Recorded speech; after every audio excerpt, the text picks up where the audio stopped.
Seja bem-vindo a mais um estudo 1189, hoje com o capítulo 4 de 1 Pedro. Nós lemos no capítulo anterior sobre deveres conjugais, o homem, a mulher, toda essa relação familiar, e falamos também sobre o sofrimento para fazer o bem. Existe um preço que cada um de nós temos que pagar para cumprir aquilo que foi nos confiado. E hoje nós temos o capítulo 4 e o tema, o tópico falado no capítulo 4 é vivendo para Deus, e o segundo e último, sofrendo por ser cristão. Fala mais uma vez sobre sofrer para fazer o bem, para viver o estilo de vida cristão. E quando fala em sofrimento, a maior parte de nós, se não todos, querem correr, porque sofrer é ruim, sofrer dói. Viver o plano do Senhor passa pelo processo do teste do tempo, mas é a melhor escolha para aqueles que compreendem essa realidade. Vamos orar. Pai, nós queremos entender. A gente quer, no mínimo, ter a motivação, o incentivo, a consistência, a determinação necessários para que a gente passe pelos sofrimentos com a esperança e a fé, a certeza que estão firmados no Senhor. Nós sabemos que os dias maus vão vir, as tempestades vão vir, questões que nós não queríamos que acontecessem vão acontecer, mas diante de toda essa tempestade e toda a aflição que o mundo nos reserva, nós queremos continuar confiando no Senhor. Então não permita que nenhum vento de qualquer acontecimento ou frustração possa nos impedir de continuar firmados no Senhor e buscando a Tua face. Se revela em mais essa oportunidade, fala aos nossos corações, em nome de Jesus. Amém. Vamos lá. Portanto, uma vez que Cristo sofreu corporalmente, armem-se também do mesmo pensamento, pois aquele que sofreu em seu corpo rompeu com o pecado, para que, no tempo que lhe resta, não viva mais para satisfazer os maus desejos humanos, mas sim para fazer a vontade de Deus, no tempo que te resta, porque a gente não sabe quanto tempo a gente ainda tem. Ah, mas eu sou muito novo. Não importa a sua idade, se você é muito velho, se você é muito novo, se você está supostamente próximo do fim, se seu KM rodado está muito grande, não importa. O Senhor sabe o último dia de cada um de nós. Nós não sabemos. Então, nesse tempo que nos resta, como orientado aqui, a gente tem que parar de satisfazer os desejos da carne e começar a buscar a vontade do Senhor. No passado, vocês já gastaram tempo suficiente fazendo o que agrada aos pagãos. Naquele tempo, vocês viviam em libertinagem, na sensualidade, nas bebedeiras, orgias e farras, e na idolatria repugnante. Eles acham estranho que vocês não se lancem com eles na mesma torrente de imoralidade, e por isso os insultam. Contudo, eles terão que prestar contas àquele que está pronto para julgar os vivos e os mortos. Ou seja, o tempo que você pecou por falta de conhecimento ou por falta de determinação para cumprir com o estilo de vida cristã, passou. E aqueles que veem que você fazia o que era errado e pararam de fazer, no nosso caso, aqueles que viam os meus erros e a forma que eu vivi e hoje olham para a minha vida, falam e criticam, julgam. Ah lá, tá falando de Deus, mas eu sei que ele já fez tal coisa. Por quê? Porque eles não entendem como uma pessoa pode ser mudada. Eles não compreendem como uma pessoa pode ser transformada. Como explicar que eles continuam praticando os mesmos erros e olham para você e você já não está mais vivendo aquilo?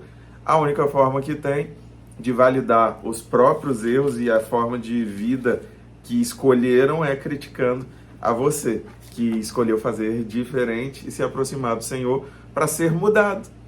É esse o motivo. Eu falei ontem isso no momento de liderança que eu estava ministrando a palavra, que eu sem Deus, eu sou o pior dos piores. Eu sei que eu sem a presença do Senhor não tenho nada de bom para entregar.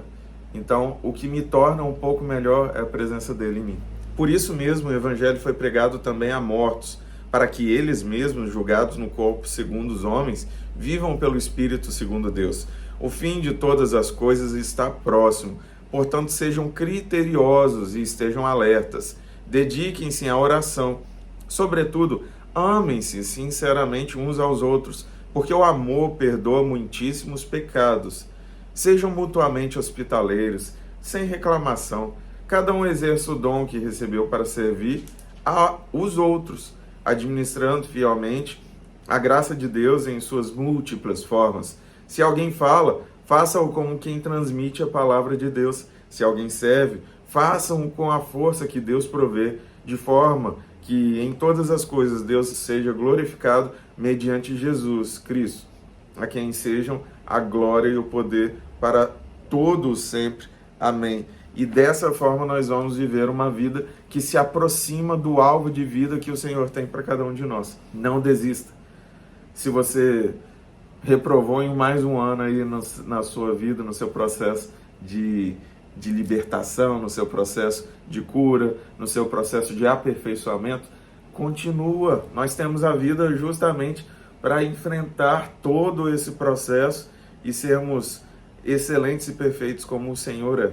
É assim que a palavra nos instrui. Continuando. Amados, não se surpreendam com o fogo que surge entre vocês para os provar, como se algo estranho lhes estivesse acontecendo. Mas alegre-se à medida que participam dos sofrimentos de Cristo, para que também, quando a sua glória for revelada, vocês exultem com grande alegria.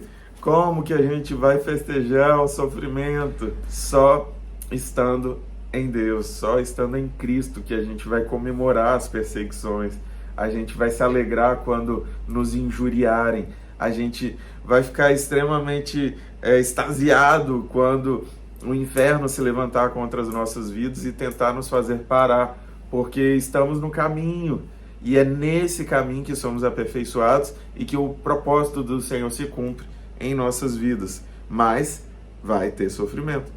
Se vocês são insultados por causa do nome de Cristo, felizes são vocês, pois o Espírito da glória, o Espírito de Deus repousa sobre vocês. Se algum de vocês sofre, que não seja como um assassino, ladrão, criminoso, ou como quem se intromete em negócios alheios. Contudo, se sofre como cristão, não se envergonhe, mas glorifique a Deus por meio desse nome. Ou seja, se você tem que escolher por sofrer por qualquer motivo, sofra porque você escolheu a forma de viver de Cristo.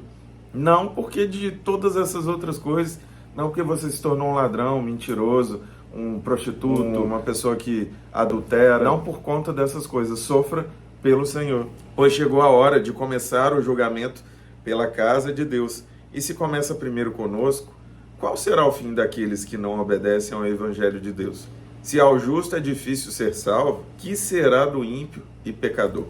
Por isso mesmo, aqueles que sofrem de acordo com a vontade de Deus devem confiar na sua vida, devem confiar sua vida ao seu fiel Criador e praticar o bem.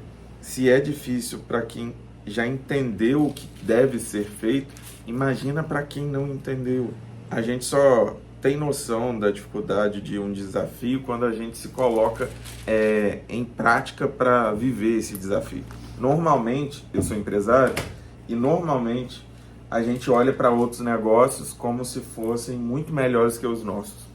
Eu fico admirando negócios de outras pessoas e eu fico olhando, nossa, parece ser tão mais simples do que o meu negócio, tão mais lucrativo, mas a parcela de dificuldade você só compreende quando você interage com aquele negócio. Então, a dificuldade da vida cristã só vai compreender quem colocar em prática a forma de vida cristã. E o que eu desejo para você e para sua casa é que você consiga colocar em prática a forma de viver de Cristo e que você resplandeça a vontade do Senhor. E que você e a sua casa sejam muito abençoados pela presença do Senhor e transbordem dessa presença e dessa bênção em nome de Jesus. Te vejo amanhã, meio-dia, aqui.